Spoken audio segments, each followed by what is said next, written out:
கிறிஸ்துவுக்குள் பிரியமானவர்களே, ஆண்டவராகிய இயேசு கிறிஸ்துவின் நாமத்திலே உங்களை நான் வாழ்த்துகிறேன். இந்த அருமையான தருணத்தில் உங்களோடு கூட சில வார்த்தைகளை பகிர்ந்து கொள்ளும்படியாக நான் வந்திருக்கிறேன். கர்த்தர் நம்மோடு கூட பேசுவாராக. நம்ம ஒவ்வொரு வாரமும் இப்படி இந்த தியானத்தை மேற்கொள்வதற்கு கர்த்தர் நமக்கு தந்திருக்கிற எல்லா தயவுக்காக நாம் ஆண்டவருக்கு நன்றி செலுத்துவோம். இந்த ஆண்டிலே நாம் விசேஷமாக மிக முக்கியமான காரியங்கள், நாம் நம்முடைய அடிப்படை வாழ்க்கையில் இன்னும் நம்மை சீர்தூக்கி பார்க்க வேண்டியவைகள், விட்டுவிட வேண்டியவைகள் என்று சொல்லி தியானித்து வந்து கொண்டே இருக்கின்றோம். அது மாத்திரமல்ல, சின்ன சின்ன காரியங்கள் சில சமயங்களிலே ஒரு பெரிய பிரச்சனைகளை உருவாக்கி விடுகிறது, பெரிய சாபத்தை கொண்டு வந்து விடுகிறது. சிறிய வார்த்தைகள் தான், சிறிய தீக்குச்சி தான் பெரிய காட்டையை கொளுத்தி விடுகிறது என்பார்கள் என்று சொன்னது போல, இப்படி பல சம்பவங்கள் நம்முடைய வாழ்க்கையை உடைத்து விடுகிறதை பார்க்கிறோம். அதை குறித்து இன்றைக்கு வேதத்திலே சில மனிதர்கள், சில சம்பவங்கள் என்று சொல்லி உங்களோடு கூட பகிர்ந்து கொள்ள விரும்புகிறேன். சின்ன காரியம், அவைகளில் எப்படி இருக்க வேண்டும் என்பதை ஆண்டவர் நமக்கு தெளிவுபடுத்துகிறார் என்பதை நாம் கற்றுக்கொள்வோம். பிரியமானவர்களே, நம்முடைய மாம்சம் அநேக நேரங்களில் தன்னுடைய விருப்பத்தின்படி நடப்பதற்கு எத்தனிக்கிறது. மாம்சத்தின்படி நடக்கிறவர்கள், வேதாகமத்திலே ரோமர் 8:5 இப்படி சொல்லுகிறது: மாம்சத்தின்படி நடக்கிறவர்கள் மாம்சத்திற்குரியவைகளை சிந்திக்கிறார்கள், ஆவியின்படி நடக்கிறவர்கள் ஆவிக்குரியவைகளை சிந்திக்கிறார்கள். ஸோ மாம்சமான ஒரு வாழ்க்கை இருக்கிறது, ஆவிக்குரிய ஒரு வாழ்க்கை இருக்கிறது. மாம்சமான வாழ்க்கை என்பது இந்த மாம்சத்துக்குரியதே சிந்திக்கும். மாம்சம் என்னெல்லாம் செய்ய வேண்டும், எதை விரும்ப வேண்டும், மாம்சம் தனக்குரியது எல்லாவற்றையும் அது சிந்தித்து அதற்குரிய காரியங்களை செய்து கொண்டே இருக்கும். அதுதான் மிக முக்கியமான. ஆனால் ஆவிக்குரியவர்களோ, ஆவியின்படி நடக்கிறவர்களோ ஆவிக்குரியவைகளை சிந்திக்கின்றார்கள். இந்த ரெண்டுக்கு வித்தியாசம் இருக்கிறது. அதனால தான் அபிஷேகத்தில், ஆண்டவருடைய திட்டத்தில் வழி நடத்தப்படும் பொழுது அநேக நேரங்களில் மாம்சம் இந்த ஆவியோடு போராடுகிறது. சில குடும்பத்தில் பார்த்திங்கன்னா, அபிஷேகம் பெற்றவர்கள் மாம்சத்தில் இருப்பவர்கள், அதாவது ரட்சிக்கப்படாமல் உலக பிரகாரமாக வாழ்கிறவர்கள், பல போராட்டங்கள் இருக்கும். சில நேரங்களில் கணவன் ரட்சிக்கப்பட்டிருப்பான், மனைவி ரட்சிக்கப்பட்டிருக்க மாட்டார்கள். அதனால் ரெண்டு பேருக்கும் எப்பொழுதுமே ஒரு சமாதானம் இருக்காது. ஆகவே ரட்சிக்கப்பட்டவன், அபிஷேகிக்கப்பட்டவர்கள் விட்டு கொடுத்து போய்கொண்டே இருப்பார்கள். இப்படி நடந்து கொண்டிருக்கும். சில குடும்பங்களில் மனைவி ரட்சிக்கப்பட்டிருப்பார்கள். பெரும்பாலான குடும்பங்களில் மனைவி ரட்சிக்கப்பட்டு அபிஷேகம் பெற்று தேசத்திற்காக, தேவனுடைய ஊழியத்திற்காக ஜெபிப்பதிலே, கொடுப்பதிலே ரொம்ப தீவிரமாக இருப்பார்கள். கணவனோ மாம்சத்தின்படி உலக பிரகாரமாகவே வாழ்ந்து கொண்டிருப்பார்கள். இதெல்லாம் போலியானது என்று சொல்லி தங்களையே தங்கள் திருப்திப்படுத்தி கொள்வார்கள். அப்படி அல்ல பிரியமானவர்களே, ஆவிக்குரிய வாழ்க்கை என்பது மிக முக்கியமான ஒன்று. இப்பொழுது நாம் ஆவியினால் நடத்தப்படுகிறோம். ஏனென்றால் பிதாவாகிய தேவன் தம்முடைய குமாரனை இந்த உலகிற்கு அனுப்பி நம்மை ரட்சித்து பாவத்திலிருந்து நம்ம மீட்டுக் கொள்கின்றார், புதிய வாழ்வு கொடுக்கின்றார். நீங்களும் நானும் மரணத்திற்கு நேராக வைக்கப்பட்டவர்களாக இருந்தோம். மரணம் என்பது என்ன? ஆவிக்குரிய மரணம். சரீரப்பிரகாரமான மரணம் எல்லாருக்கும் உண்டு. ஆவிக்குரிய மரணம் என்பது என்ன? ரோமர் 8 நீங்கள் அது இறுதி வார்த்தையில் பாவத்தின் சம்பளம் மரணம் என்று சொல்லப்பட்டிருக்கிறது. ஆகவே அந்த பாவத்திற்கு அடிமைப்பட்டவர்களாக இருந்த நீங்களும் நானும் அந்த பாவத்திலிருந்து விடுதலை பெறுவதற்கு இயேசு கிறிஸ்து தாமே தன்னை பலியாக ஒப்பு கொடுத்து சிலுவையிலே நம்மை வெற்றி சிறந்தார். நம்மை மறுபடியும் அவருடைய சொந்த ஜனமாக மாற்றியிருக்கின்றார். ஆகவே இந்த மாம்சமும் ஆவியும் எப்பொழுதும் போராடி கொண்டே தான் இருக்கும். உலகத்தில் இருக்கிறதுனாலே அநேக நேரங்களிலே நாம் மாம்சத்தின்குரியவர்களாகவே இருக்கிறோம். மற்ற மனிதர்களை பார்த்து பல சமயங்கள் அவர்களோடு பழக வேண்டியது, அவர்களோடு கூட சேர்ந்து சில காரியங்களை செய்ய வேண்டியது இருக்கிறதுனாலே ஆவி போராடி கொண்டே இருக்கும். ஆகவே கர்த்தருடைய பிள்ளைகள் நிதானித்து அறிய வேண்டியது இருக்கிறது. சில கிறிஸ்தவர்கள், சில அபிஷேகத்தை பெற்றவர்கள் சில மனிதர்களோடு பேசாமலே போய்விடுகின்றார்கள். காரணம் என்ன?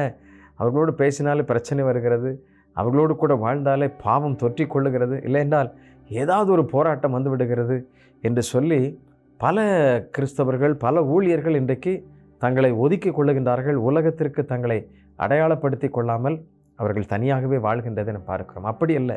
நீங்களும் நானும் இந்த உலகத்திற்கென்று வைக்கப்பட்ட, உலகத்தை பண்படுத்துகின்றவர்கள், உலகத்தை மீட்டு கர்த்தருடைய ராஜ்யத்திற்கென்று அவைகளை கொண்டு வர வேண்டியவர்கள்.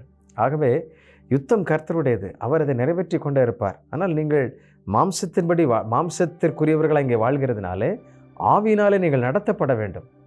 மாம்சம் உங்களை நடத்தக்கூடாது, ஆவி உங்களை நடத்தும் பொழுது இந்த மாம்சம் மேற்கொள்ளாது. அப்படி வேதத்தில் சில மனிதர்கள் பாருங்கள், அவருடைய வாழ்க்கையில் இப்படி நடந்ததுனால எப்படிப்பட்ட காரியங்களை சம்பவித்தது என்பதை குறித்து நாம் பார்ப்போம். சின்ன எரிச்சல் தான், சின்ன எரிச்சல். நான் பாருங்கள், காயின் ஆபேலுடைய வாழ்க்கையில் ஒரு பெரிய தோல்வியை காண முடிந்தது என்று சொல்லி பார்க்கிறோம். ஆதியாகமம் 4 4 12 வசனம் வரைக்கும் நீங்கள் வாசித்து பார்ப்பீர்கள் என்றால் சின்ன எரிச்சல்.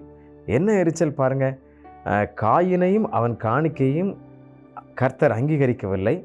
அப்பொழுது காயினுக்கு மிகவும் எரிச்சல் உண்டாகி அவன் முகநாடி வேறுபட்டது என்று சொல்லப்பட்டிருக்கிறது.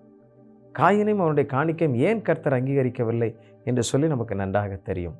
பிரியமானவர்களே, இது நிமித்தமாக அவன் என்ன செய்கிறான், ஆபேலை என்ன செய்கிறான், கொலை செய்கிறது என பார்க்கிறோம். ஆண்டவர் மறுபடியும் கேட்கிறார், அந்த இரத்தம் என்னிடத்தில் கூக்குரல் இடுகிறது என்று சொன்னால் அவன் அதை மறைக்க பார்க்கிறான்.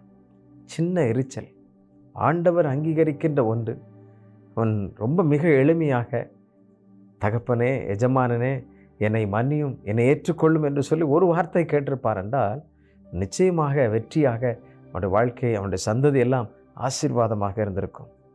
காயினின் சாபத்திற்கு காரணம் ஒரு சின்ன எரிச்சல் தான். அவனுடைய காணிக்கையை கடவுள் அங்கீகரிக்கவில்லை என்று சொல்லி பல நேரங்களில் இன்றைக்கு கூட பலர் எரிச்சலாக வாழ்கின்றார்கள். ஆலயத்திற்கு வரும்பொழுது கூட எரிச்சல். பலருக்கு ஒரு பெரிய கௌரவமாய் வாழ்கிறார். காரணம், இதை நான் கட்டியது, இது நான் வாங்கி கொடுத்தது என்று சொல்லியிருக்கு. அவைகள் எல்லாம் அல்ல. இது கர்த்தருடைய வீடு, நாம் எல்லாரும் சேர்ந்து செய்கிறோம். தேவனுடைய ஆலயம், இது தேவனுடைய வீட்டை நாம் கட்டுகிறோம் என்ற உணர்வு, என்ற ஒரு பெரிய மனப்பாங்கு நமக்குள்ளாக இருக்க வேண்டும். அவனுக்கு மாத்திரம் அப்படி, எனக்கு மாத்திரம் இப்படி என்ற எண்ணம் நமக்குள்ளாக சிறிதளவும் அந்த மாம்சம் மேற்கொள்ள இடம் கொடுக்கவே கூடாது. பல சமயங்களில் அப்படி வந்து விடுகிறது. இது எப்படி இதிலிருந்து வெற்றி பெற முடியும் என்றால், நாம் தேவ ஆவியினால் நடத்தப்படுகிறவர்கள், பாடல்கள், ஜெபங்கள், துதிகள் என்று சொல்லி ஐக்கியம் என்று வேத வாசிப்பு, இப்படியெல்லாம் நமக்குள்ளாக இந்த ஆவிக்குரிய தருணத்தை வளர்த்து கொண்டே இருக்கும் பொழுது நம்முடைய மாம்சம் மேற்கொள்ளாது, நம்முடைய மாம்சத்தை நாம் அடக்கி வைக்க முடியும் என்று சொல்லி நாம் கவனமாக வேதத்தில் வாசிக்கிறோம். பல காரியங்களை நாம் கற்றுக்கொள்ளுகிறோம். ஆகவே சின்ன எரிச்சல் ஒரு பெரிய சந்ததிக்கே அவன் சாபத்தை கொண்டு வருகிறதை நாம் பார்க்கிறோம். கவனமாக இருக்க வேண்டும். யாரை குறித்தும் எரிச்சல் அடையாதிருங்கள். எதை குறித்தும் தீங்காய் நினைக்காதிருங்கள். யாரை பற்றியும் நீங்கள் தீமையாக எண்ணாதிருங்கள். அதுதான் சரியான வார்த்தை. ஆகவே இந்த அருமையான தருணத்தில் ஆண்டவர் நமக்கு சொல்லுகிற காரியம் என்ன, எரிச்சலோடு கூட வாழ வேண்டாம், மகிழ்ச்சியோடு கூட வாழுங்கள். கண்டிப்போடு கூட இருக்கலாம். அதே நேரத்தில் அந்த கண்டிப்பு கோபமாக மாறி அது எரிச்சலாக மாறிவிடக்கூடாது. ஆகவே பலர் உங்களை எரிச்சல் மூட்டுகிறவர்களைப் போல இருக்கலாம். ஆனால் நீங்கள் அதை குறித்து கவலைப்படாமல் கர்த்தருடைய பாதத்தில் வையுங்கள். கர்த்தர் எல்லாவற்றையும் மாற்றுவார். ரெண்டாவதாக ஒரு சின்ன காரியம் பாருங்கள். எதுனா ஒரு சின்ன எதிர்பார்ப்பு. ஆதியாகமம் 13ஆம் அதிகாரம் 10ஆம் வசனத்தை நீங்கள் வாசித்து பார்ப்பீங்கன்னா அங்கே சொல்லப்பட்டிருக்கிற ஆதியாகமம் 13:10ஆம் வசனம். அங்கே ஒரு சின்ன குடும்பம் இருக்கிறது, லோத்தின் குடும்பம். இந்த லோத்தின் குடும்பம் சிதைவதற்கு ஒரு காரணம் என்ன அப்படின்னு சொல்லி நீங்கள் பார்த்தீங்கன்னா, அவளுடைய விருப்பம், அந்த ஆசை, அந்த சின்ன எதிர்பார்ப்பு. அதனால் அவள் எல்லாவற்றையும் திரும்பி பார்த்து ரொம்ப அழகாக இருக்குன்னு சொல்லி பார்க்கணும். வாசிக்கிறேன், கவனிங்கள். ஆதியாகமம் 13:10. லோத்து தன் கண்களை ஏறெடுத்து பார்த்து யோர்தான் நதிக்கு அருகான சமபூமி முழுவதும் நீர்வளம் பொருந்தினதாக இருக்க கண்டான். கர்த்தர் சோதமையும் கொமோராவையும் அழிக்கும் முன்னே சோவாருக்கு போம் வழி மட்டும் அது கர்த்தருடைய தோட்டத்தைப் போலவும் எகிப்து தேசத்தைப் போலவும் இருந்தது என்று சொல்லப்பட்டிருக்கிறது. ஒரு சின்ன காரியம்தான். என்ன காரியம் பாருங்கள், அழகாக இந்த சமபூமி முழுவதும் ரொம்ப நீர்வளம் பொருந்தினதாக இருக்க கண்டான் என்று சொல்லப்பட்டிருக்கு. கர்த்தர் சோதாமையும் குமாராவையும் அழிக்கும் முன்னே சோவாருக்கு போம் வழி மட்டும் அது கர்த்தருடைய தோட்டத்தை போலவும். அது எவ்வளோ பெரிய இடம் இல்லையா, எவ்வளோ மகிழ்ச்சியான இடம். அப்படி நினைக்கும் பொழுது அந்த லோத்து அதை நினச்சி இப்போ ஒரு சின்ன எதிர்பார்ப்பு தான். அதனால் லோத்தினுடைய குடும்பமே சிதைந்து போகிறதை நாம் பார்க்கிறோம். பிரியமானவர்களே, அது தேவனுடைய திட்டத்திற்கு நாம் நம்ம ஒப்பு கொடுக்கும் பொழுது ஆண்டவர் நம்மை அற்புதமாய் சரியாய் வழி நடத்துவார். பார்ப்பதெல்லாம் இது கர்த்தருடையது, கர்த்தர் இதை கொடுத்திருக்கிறார் என்று சொல்லி நாம் ஆண்டவருடைய சமூகத்தில் நம்மை அர்ப்பணிக்க வேண்டும். தேவன்தான் நமக்கு எல்லாவற்றையும், பூமியும் அது நிறைவும் கர்த்தருடையது. அடிக்கடி இந்த வார்த்தையை கர்த்தர் வெளிப்படுத்தி கொண்டே இருக்கிறார். பிரியமானவர்களே, இது கர்த்தருடையது, கர்த்தருடைய தோட்டம், கர்த்தருடைய பண்ணை தோட்டம் என்று சொல்லி வைத்துக் கொள்ளுங்கள். திராட்சை தோட்டம். இதை நாம் பண்படுத்தி கொண்டே இருக்கிறோம். கயவர்கள் ஏராளமாய் இதை நயவஞ்சகமாக பயன்படுத்துகிறார்கள். ஆனால் எல்லாவற்றுக்கும் நியாயத்தீர்ப்பு உண்டு. யாரும் தப்பித்து கொள்ள முடியாது. ஏனென்றால் இந்த பூமியை நீங்கள் பார்ப்பீர்கள் என்றால் சரித்திரம் இது ரெண்டாக பிரிக்கப்பட்டிருக்கிறது, கிறிஸ்துவுக்கு முன்பாக கிறிஸ்துவுக்கு பின்பாக என்று சொல்லி. இந்த சம்பவத்திலே நாம் மிக முக்கியமான காரியத்தை பார்க்கிறோம். உலகம் இதை மாற்றிவிடவே முடியாது. ஏனென்றால் கிறிஸ்து இந்த பூமிக்கு வந்த பின்பு ஆண்டவருடைய வாழ்க்கை இந்த பூமியிலே எல்லா மனிதர்களுக்காக அவர் சிலுவையிலே மரித்து உயிர்த்தெழுந்த பின்பு இந்த உலகத்தின் காரியம் மாற்றப்பட்டது. ஆம் பிரியமானவர்களே, தேசத்தின் ஆளுகையை பார்த்து தேசத்தில் ஏதோ ஒரு கூட்டம், ஏதோ ஒரு ஜனம் இந்த தேசத்தை ஆளுகிறதை பார்த்து நீங்கள் பயப்படக்கூடாது. அதை பார்த்து நீங்கள் கலங்கக்கூடாது. ஆண்டவருடைய ராஜ்யம் வித்தியாசமானது, அது வேறு விதமாக இருக்கிறது. நீங்கள் கவனமாக இருக்க வேண்டும். சிலருக்கு ஒரு ஆலயத்தை கட்டி அதில் ஆராதனை செய்து அதில் வாழ்ந்து விட்டால் அது பெரிய மகிழ்ச்சி, நல்லது தான், தவறில்லை. ஆனால் கர்த்தருடைய ராஜ்யம் என்ன என்பதை நாம் ஆழமாக அறிந்து கொள்ள வேண்டும். அநேக ஜனங்கள் கர்த்தரண்டை வருவது அது கர்த்தருடைய ராஜ்யம். அநேகர் அந்த ஜீவ வசனத்தை கேட்டு அந்த ஜீவ நதி அண்டை அவர்கள் வந்து பருகி தங்களுடைய தாகத்தை தீர்த்து தங்களுடைய சங்கடங்கள் பிரச்சனைகளை தீர்த்து கொள்வதற்கு இந்த தேவ வசனத்தை அறிந்து கொண்டு கர்த்தரை அறிந்து கொண்டு அவரை ஆராதித்து அந்த ஜீவ புஸ்தகத்தில் அவர்கள் பெயர் எழுதப்பட வேண்டும். இதற்கு நாம் முயற்சி. இதற்கெல்லாம் திருச்சபை ஒரு காரணம், ஒரு வழிகாட்டி, ஊழியர்கள் ஒரு வழிகாட்டி. ஆகவே இதை மனதில் வைத்துக்கொண்டு நாம் வாழ வேண்டும். சின்ன எதிர்பார்ப்பு லோத்தினுடைய குடும்பம் சிதைந்து போகிறது.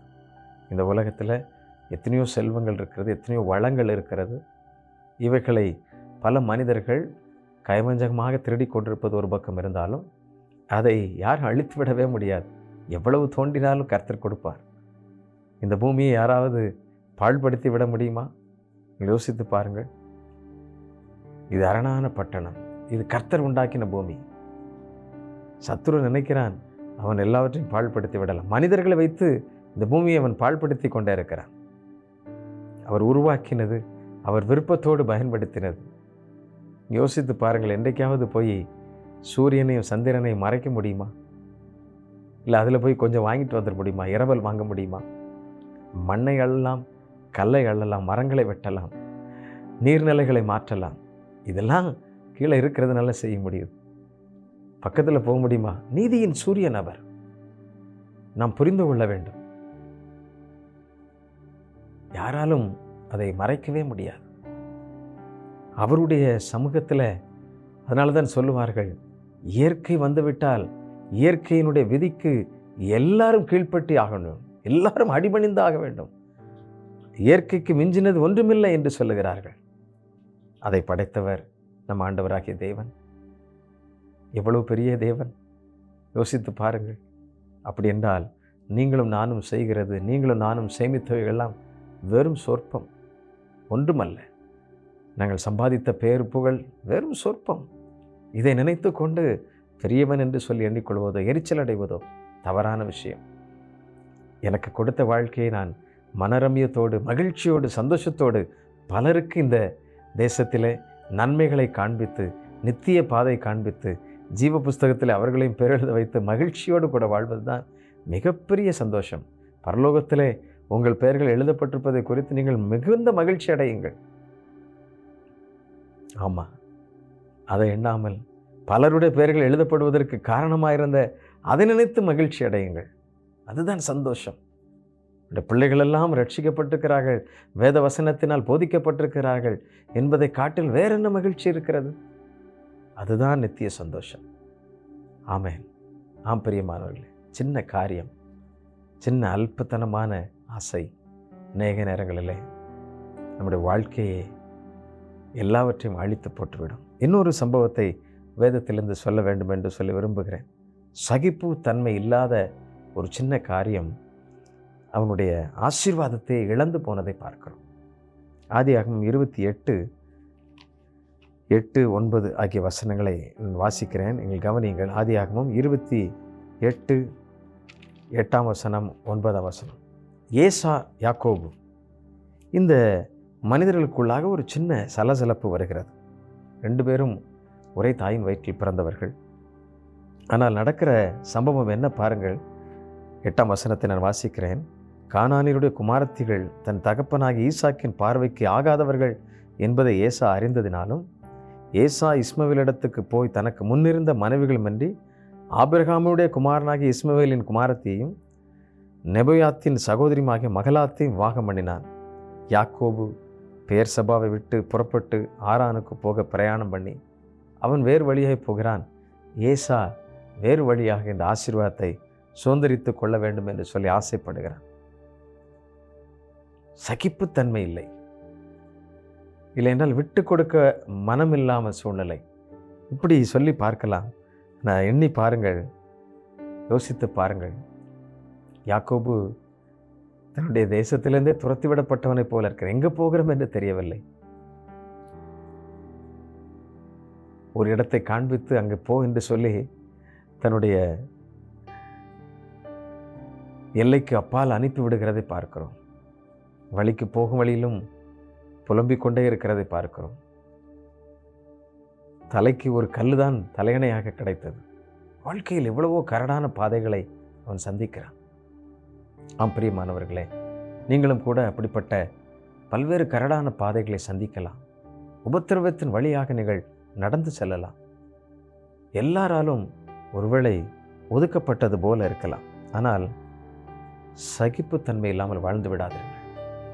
சில காரியங்களை விட்டு கொடுக்க வேண்டியது இருக்கலாம். விட்டு கொடுத்து பாருங்கள், நீங்கள் பல மடங்காய் பெற்றுக்கொள்வீர்கள். நான் ஒரு வழியாய் போனேன், ஒன்றுமில்லாமல் போனேன், 2 பரிவாரங்களோடு திரும்பி வந்தேன் என்று சொல்லி அவன் எழுதுகிறதை பார்க்கிறோம். பெத்தேல் என்று சொல்லி பெயர் வைக்கிறான், பலிபிடங்களை கட்டுகிறான். கர்த்தருக்கு மகிழ்ச்சி. ஆரம்பகால வாழ்க்கை அவனுக்கு அற்பமாக இருந்தது. எங்கு போய் வாழ்வோம், எங்கு போய் நிற்போம், ஏமாற்றம், சென்ற இடமும் தோல்வி, பல்வேறு பிரச்சனைகள். என்னதான் இருந்தாலும் சகிப்புத்தன்மையோடு கூட வாழ்ந்தான். யாக்கோபு வெற்றி அடைந்தான். வெற்றி அடைந்தான் ஐயா. சரித்திரத்தின் பெரிய பக்கத்தில் எழுதப்பட்டிருக்கிறான். கோத்திரத்தின் தலைவர்களாய் மாறிவிடுகிறான். சகிப்பு தன்மை இல்லை என்றால் பெரிய ஆசீர்வாதத்தை நாம் இழந்து விடுவோம். ஏசா அதை இழந்து போகிறதை பார்க்கிறோம். சில காரியங்களை சகிக்க முடியலையா? சில காரியங்களை விட்டு கொடுக்க முடியலையா? தோற்றுப்போன மனிதர்களைப் போல புலம்பிக் கொண்டிருக்கிறீர்களா? வேதனையோடு கூட ஒவ்வொரு நாளும் ஒரு வாழ்க்கையை அப்படி கழித்து கொண்டிருக்கிறீர்களா? நீங்கள் கவலைப்படாதீர்கள். நீங்கள் ஏசாவை போல இருக்க விரும்புகிறீர்களா?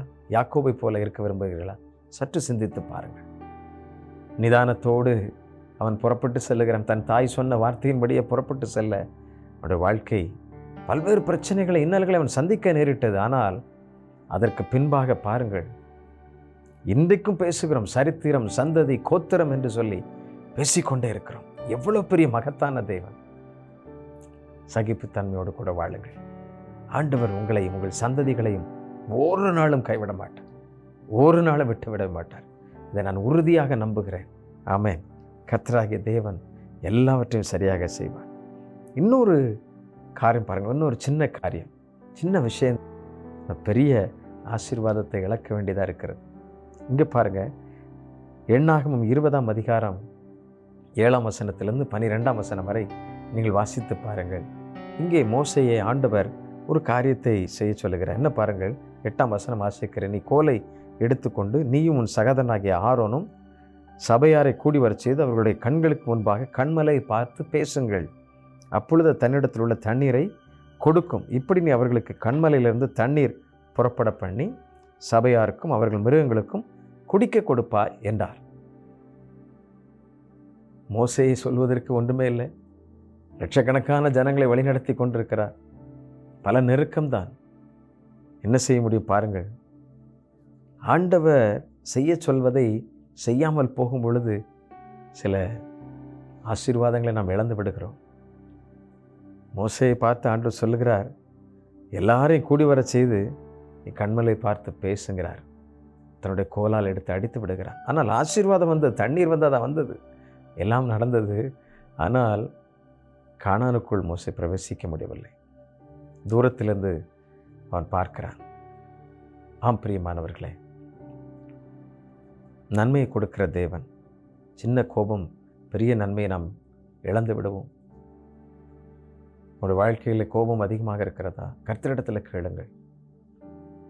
சித்தி பெற முடியவில்லை, வெற்றி பெற முடியவில்லை, கோபத்து நிமித்தமாக பல ஆசீர்வாதங்களை, நன்மைகளை இழந்திருக்கிறீர்களா?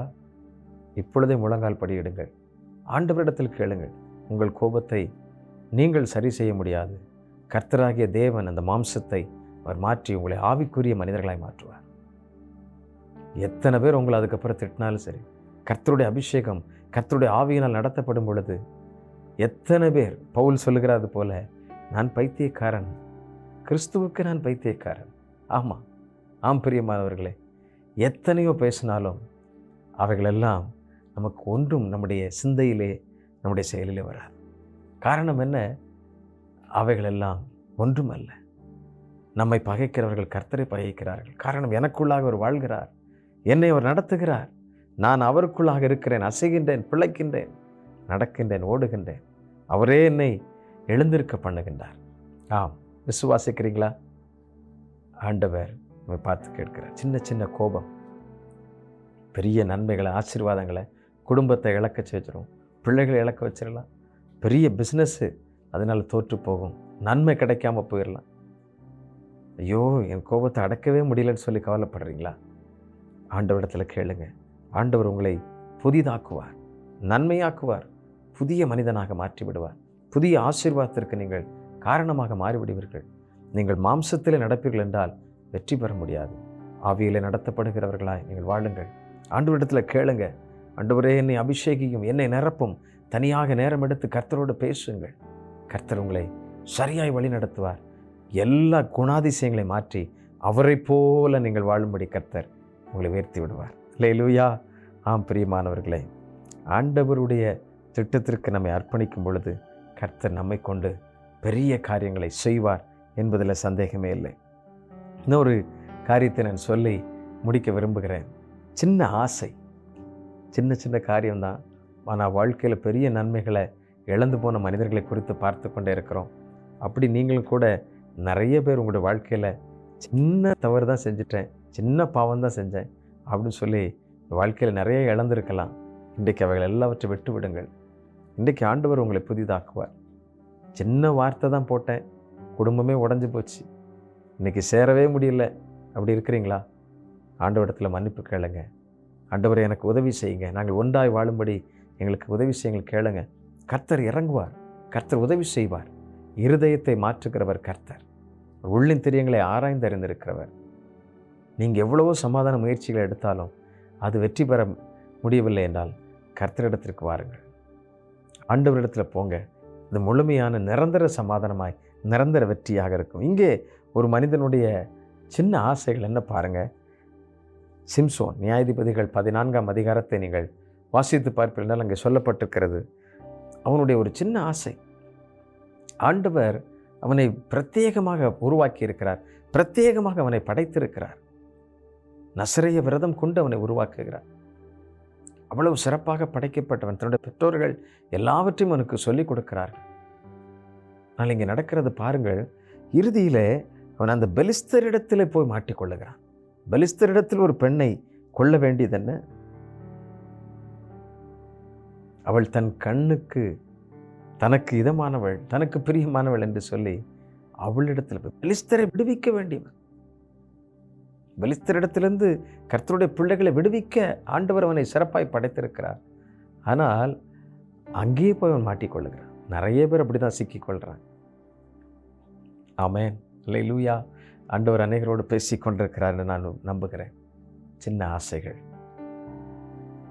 அநேகரை விடுவிக்க வேண்டியவர்கள் நீங்கள், அநேகருக்கு வழிகாட்ட வேண்டியவர்கள் நீங்கள், அநேகருக்கு முன்மாதிரியாய் வாழ வேண்டியவர்கள் நீங்கள், அநேகருக்கு இந்த பூமியில் அநேகரை நித்திய ஜீவனுக்கு நேராக கொண்டு வர வேண்டியவர்கள். சின்ன ஆசைகள், சின்ன எண்ணங்கள், சபலங்கள் அவனோட வாழ்க்கையை அழித்து விடுகிறது. அவனும் மடிந்து போகிறது பார்க்கும். பெலிஸ்தருக்குள்ளே அவன் போய் சிக்கிக் கொள்ளுகிறான். எங்கிருந்து யாரை விடுவிக்க ஆண்டவர் உருவாக்கினாரோ, ஆனால் அங்கிருந்து அவன் வெளிவர முடியாமல் அங்கேயே மாட்டிக்கொள்ளுகிறான். காரணம் என்ன? தன்னுடைய சிந்தையிலே ஒரு பாவமான ஒரு சின்ன ஆசை. மிகவும் அழகான ஒரு பெண் என்று சொல்லி அங்கே போய் அவனுடைய வாழ்க்கையை முடித்து கொள்ளுகிறதை பார்க்கிறோம். எனக்கு அன்பானவர்களே, உங்களுடைய தனிப்பட்ட வாழ்க்கையிலே கர்த்தர் உங்களோடு கூட பேசிக்கொண்டே இருக்கிறார். சின்ன சின்ன காரியம்தான். ஆண்டவருடைய சமூகத்தில் நீங்கள் ஒப்புரவாகுங்கள். ஆண்டவர் உங்களுக்கு ஒரு பெரிய வெற்றியை கொடுப்பார். சிம்சோனுடைய அழிவுக்கு காரணம் என்ன? அவனுடைய சபல எண்ணங்கள், சின்ன ஆசை. ஆண்டவர் எவ்வளவு பெரிய நன்மைகளை வைத்திருந்தார். அவனுக்கு எவ்வளோ பெரிய அபிஷேகம் கொடுத்திருந்தார். யோசித்து பாருங்கள். அந்த பலம் யாருக்கு உண்டு இன்றைக்கு? அவ்வளோ பெரிய பலசாலியாக இருந்தார். ஒரே ஒரு கழுதையின் தாடைகளும் இருந்தால் போதும், அவ்வளோதான். எப்படி நடந்திருக்கும் பாருங்கள், யோசித்து பாருங்கள். எவ்வளவு ஒரு பலம் அவனுக்குள்ளாக இருந்தது. இது கர்த்தருடைய பலம். இது மாம்சத்தில் அல்ல, இது ஆவியில நடந்தப்பட்டது. ஆனால் இறுதியிலே அந்த ஆசைக்கு அவன் இடங்க மாம்சத்திற்கு ஒப்பு கொடுக்கிறான். அந்த வாழ்க்கை தோல்வியில் முடிந்து விடுகிறான். அநேக நேரங்களில் இப்படிப்பட்ட தவறான எண்ணங்களில் நீங்கள் சிக்கிக்கொள்ளுகிறீர்களா? ஆண்டவர் இன்றைக்கு உங்களை பார்த்து கேட்கிறார். என் மகனே, மகளே, நீ எனக்கு வேண்டும், நீ எனக்காக இருக்க வேண்டும், எனக்காக வாழ வேண்டும். ஆண்டவர் கேட்கிறார். உங்களை ஒப்பு கொடுப்பீர்களா? ஆண்டவர் அழைக்கிறார். பிரியமானவர்களே, வேதத்தில் விழுந்தவர்கள் எல்லாம் சின்ன காரியம் தானே அப்படின்னு சொல்லி நிறையவே நினைச்சாங்க. ஆனால் அதனால் பெரிய ஆசீர்வாதத்தை, நன்மைகளை இழந்து போனாங்க அப்படிங்கிறத பார்க்குறோம். சின்ன சர்ப்பமானாலும் பெரிய கொம்பு வச்சு அப்படின்னு சொல்லுவாங்க. ஆமாம், சில நேரங்களில் உலக பழமொழிகள் கூட சில நேரங்களில் அது சரியாக பொருந்துகிறது. அது நம்மை தீண்டிவிடும், காயப்படுத்திவிடும். ஆகவே சின்ன சர்ப்பமானாலும் பெரிய கொம்பு வச்சு பக்கத்தில் வராதபடி ஆகிடுச்சு. ஆமாம், அல்லேலூயா. அதனால் சின்ன காரியம்தான் நினச்சி சின்ன தவறு தானே அப்படின்னு விட்டுறாதீங்க. அது நிறைய நேரங்களில் ஒரு வாழ்க்கையை அழித்து விடும். சரீரத்தில் ஒரு சின்ன புண்ணு தான் இருந்துச்சு, அதை பார்க்காம விட்டால் என்ன நடக்கும் பாருங்கள். அநேகர் அப்படித்தான் நம்முடைய வாழ்க்கையில் அதை தொடச்சி எடுத்து எல்லாத்தையும் சுத்திகரித்து நல்ல மருந்து வச்சு கட்டினா தான் அது சரியாகும். அப்படியே விட்டால் என்ன நடக்கும்? அழுகி காலையே வெட்டி எடுக்க வேண்டியது இருக்கும், அந்த பகுதியை வெட்டி எடுக்க வேண்டிய சூழ்நிலை வந்துடும். சின்ன காரியம் தானே அப்படின்னு நினச்சி விட்டுறாதீங்க. ஆண்டவருடைய சமூகத்தில் அறிக்கை செய்யுங்க. இன்றைக்கு நாம் தேவனுடைய சமூகத்தில் ஒப்புரவாகி, சின்ன கோபம் தானே, இதுக்கு இப்படி நடந்துச்சா? அப்படி தான் நடந்திருக்கு. சவுலுடைய காரியத்தை நீங்கள் பார்ப்பீர்கள். அவன் ஒரு ஆசை பாருங்கள், என்ன நடந்துச்சு பாருங்கள். சவுல் தன்னுடைய பதவி போயிடக்கூடாது என்று சொல்லி பலிபீடத்தை சாமுவேல் வர்றதுக்கு முன்னாலே அவன் நினைச்சான், பலி செலுத்த ஆரம்பிக்கிறான். எல்லாவற்றையும் இழந்து போகிறான், நன்மையை இழந்து போகிறான், ஆசீர்வாதத்தை இழந்து. பயந்தான் காரணம். கவனமாக இருங்கள். சத்தியத்தை நாம் அறிந்து கொண்டே இருக்கிறோம். சத்தியம்தான் நம்மை முழுமையாக விடுதலையாக்குகிறோம். ஒரு பெரிய டேமுக்கு ஒரு சின்ன ஓட்டை, சின்ன கசிவு இருந்தால் போதும். அதை உடனே நம்ம சரி செய்யலைன்னா அந்த பெரிய டேமை அப்படியே உடைச்சிரும். தண்ணியெல்லாம் வீணாகிறது மாத்திரம் இல்லை, அநேக ஜனங்களை கொண்டு விடும். சின்ன கசிவு, சின்ன லீக்கேஜ், சின்ன ஓட்டை அடைச்சிருங்க. தேவனுக்கு பிரியமில்லாத எதுவாக இருந்தாலும் இன்றைக்கி அதை அடைச்சிருங்க. சின்ன காரியம் தானே அப்படின்னு சொல்லி நாட்களை தள்ளி போடாதீங்க. நாளைக்குன்னு சொல்லி யோசிக்காதீங்க. இன்றைக்கு ஆண்டவர் நம்மை பார்த்து கேட்கிறார். சில நேரங்களில் நம்முடைய சரீரத்தில் ஒரு சிறிய உறுப்பு பிரச்சனையாச்சுன்னா பெரிய காரியங்களை செய்ய முடியாமல் போயிடுது பாருங்கள். அதே போல் இந்த வாழ்க்கையில் பல நன்மைகளை செய்ய முடியாமல் போயிடும். ஆண்டவர் நம்மை பார்த்து கேட்கிறார். இன்றைக்கே ரட்சணை நாள், இன்றைக்கே உங்களை ஒப்பு கொடுங்க. இன்றைக்கு உங்களுக்கு ஒரு வெற்றி உண்டு. இன்றைக்கு மாம்சத்திலிருந்து உங்களுக்கு ஒரு பெரிய வெற்றி உண்டு. ஆவிக்குரிய வெற்றியை நீங்கள் பெற்றுக்கொள்வீர்கள். ஜெபிக்கலாமா? கர்த்தருடைய சமூகத்தில் கண்களை மூடி நம்ம ஜெபிப்போம். ஆண்டவர் முழுமையான வெற்றியை உங்களுக்கு தருவார், உங்களுடைய வாழ்க்கையில் தருவார். நீங்கள் எரிச்சலோடு கூட வாழ்கிற பிள்ளையாக இருக்கலாம். இதுவரைக்கும் யாரை பார்த்தாலுமே ஒரு எரிச்சல் வருது அப்படின்னு சொல்லி நீங்கள் நினச்சிட்டே இருக்கலாம். ஆண்டவருடைய சமூகத்தில் இப்பொழுது கேளுங்கள். இந்த எரிச்சலிருந்து விடுபடுவதற்கு எனக்கு ஞானம் தாரும், எனக்கு பலன் தாரும், கிருபை செய்யும். ஆண்டவரிடத்தில் கேளுங்க. இந்த லோத்து இந்த அழகான பூமியை பார்த்து திரும்பி பார்த்ததுனால இந்த வாழ்க்கையே இழந்து போகிறத நம்ம பார்க்குறோமே. இந்த பூமி கர்த்தருடையது. கர்த்தர் அதை பண்படுத்தி அவரே எல்லாவற்றையும் செய்கிறவர். அவருடைய ராஜ்யத்தில் நான் பெரியவன், நான் ஒரு தேசத்தை ஆள்றதுனால நான் பெரியவன் சொல்லி நினச்சிக்கிட்டு இருக்கோம். இல்லைங்க, கொஞ்ச காலம் வாழ்க்கை. கர்த்தரே இந்த பூமியை ஆளுகிறவர். ஆண்டவருடைய சமூகத்தில் விட்டு கொடுங்க. நன்மையான தேவன், பரிபூர்ணமான தேவன், பரிசுத்தமான தேவன் நம்மோடு கூட இருக்கிறார். ஆம், ஏன் சின்ன சின்ன எதிர்பார்ப்புகள் உங்களுடைய வாழ்க்கையை, குடும்பத்தை சாபமாக நாசமாக்கி விடலாம். ஆண்டவருடைய சமூகத்தில் உங்களை தாழ்த்தி ஒப்பு கொடுங்க. ஆண்டவரே எங்களுக்கு உதவி செய்யும் என்று சொல்லி கேளுங்க. சகிப்புத்தன்மை இல்லாத ஒரு சின்ன காரியம், சகிக்க முடியலை, அதனால் நடந்தது பாருங்கள். ஏசாவனுடைய வாழ்க்கை அப்படியே அழிந்து போனதனால் யாக்கோபின் சரித்திரத்தை தொடர்ந்து படித்து கொண்டே இருக்கிறோம். ஆண்டவர் நம்மை பார்த்து கேட்கிறார், சில காரியங்களை சகிக்க முடியலையா? எவ்வளவு காலம்தான் சகிச்சு போகிறதுன்னு யோசித்துட்டு இருக்கீங்களா? ஆண்டவர் உங்களை பார்த்து பேசுகிற, கவலைப்படாதீங்க. கர்த்தருடைய வல்லமையான கரம் உங்கள் மேலே இருக்கும். சரியாய் நீங்கள் அந்த நாளை பெற்றுக்கொள்வீர்கள், அந்த ஆசீர்வாதத்தை பெற்றுக்கொள்வீர்கள். நீங்கள் தோல்வியை பெற்றுக்கொள்வதற்கு இங்கே வரவில்லை. கர்த்தருடைய பிள்ளைகள் நீங்கள் மாம்சத்தின்படி நடவாமல் ஆவியின்படி நடக்கும் பொழுது கர்த்தர் உங்கள் மூலமாய் பெரிய நன்மைகளை செய்வார். இந்த பூமியில் பெரிய ஆசீர்வாதங்களை செய்வார். ஆமென். சின்ன ஆசைகள் அநேக நேரங்களில் ஆண்டவர் உங்கள் மூலமாய் செய்ய நினைத்த திட்டங்கள் தடைபடலாம். சிம்சோன் மூலமாய் கர்த்தர் செய்ய நினைத்த காரியம் தடைபட்டு போனதை நான் பார்க்கிறோம். ஆம் பிரியமானவர்களே, சின்ன ஆசை, தவறான ஒரு இடம் அநேக நேரங்களில் ஆசீர்வாதத்திற்கு வீழ்ச்சி காரணமாய்ப்பு. ஆண்டவரே எங்களை மன்னியுமப்பா, எங்களுக்கு இறங்கும். சின்ன கோபம் மோசேயினுடைய சரியான செயல் இல்லாமல் போனதினால் ஒரு பெரிய ஆசீர்வாதத்தை இழந்து போகிறான். அத்தனை ஆண்டுகள் வழி நடத்தினவன் இறுதியாக கானானை பார்க்க முடியாமல் போகிறான், கானானுக்குள் பிரவேசிக்க முடியாமல் போகிறான்.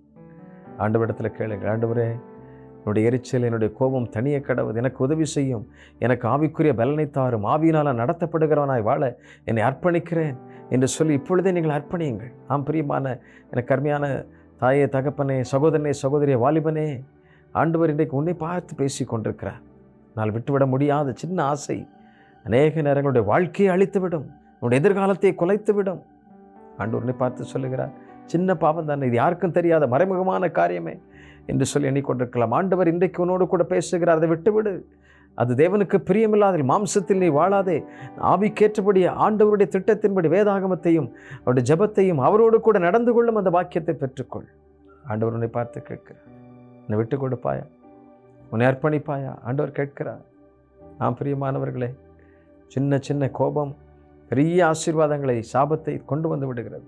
சபலங்கள் தேவனுடைய திட்டத்திற்கு புறம்பாக நம்மை வாழ வைத்து விடுகிறது. நீ மன்னியும் ஆண்டவரே, இத்தனை காலங்கள் நான் உமக்கு பிரியமில்லாமல் அடிக்கடி சறுக்கி விழுந்த காரியங்களெல்லாம், ஆட்களெல்லாம் மன்னியும், என்னை புதிதாக்கும், என்னை புதிய மனிதனாக்கும், புதிய பலமுள்ள மனிதனாய் என்னை ஆண்டவரே நீ தொடர்ந்து நடத்தும் அப்பா. என்னுடைய எல்லைகளில் உடைய பரிசுத்தம் இருப்பதாக, என்னுடைய சிந்தைகளில் உடைய பரிசுத்தம் இருப்பதாக, என்னுடைய பேச்சுகளில் உடைய பரிசுத்தம் இருப்பதாக, உடைய பிள்ளைகள் ஒவ்வொருவரையும் கர்த்தர் நீர் அபிஷேகித்து நடத்துவீராக.